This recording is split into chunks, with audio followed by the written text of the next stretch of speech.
大家好，歡迎大家收睇校園電視台，我係 3A 班李子維，我係 3B 班郭依娜。嚟到第5集中華文化系列乘5嘅學生生活，今日嘅主題又係啲咩呢？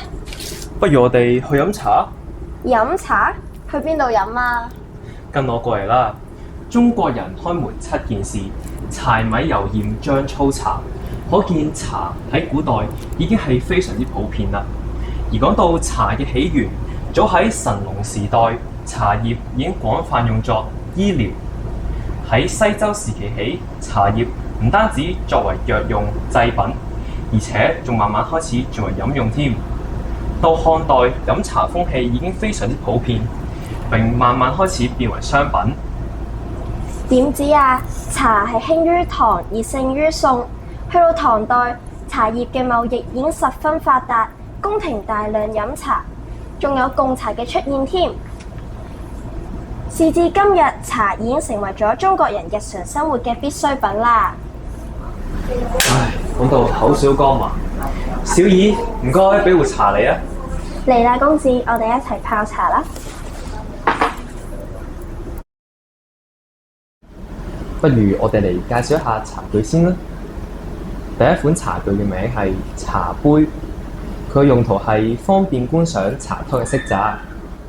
第二款茶具嘅名係茶質，佢嘅用途係從茶葉罐當中攞茶同埋量度茶葉嘅分量。第三款茶具係茶夾，佢嘅用途係洗杯嘅時候可以夾住茶杯嘅邊緣清洗，既方便又衛生。第四款茶具係聞茶杯，佢用途係沖茶之後可以聞茶嘅香味。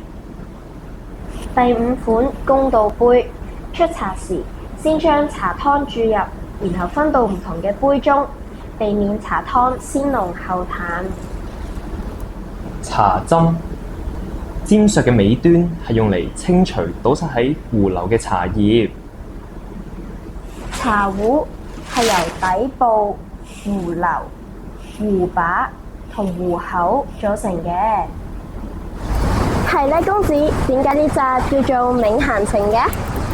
因為茶係產自於崇高嘅山，吸收咗天地靈氣，再配上清潔嘅流泉水。所謂仁者樂山，智者樂水。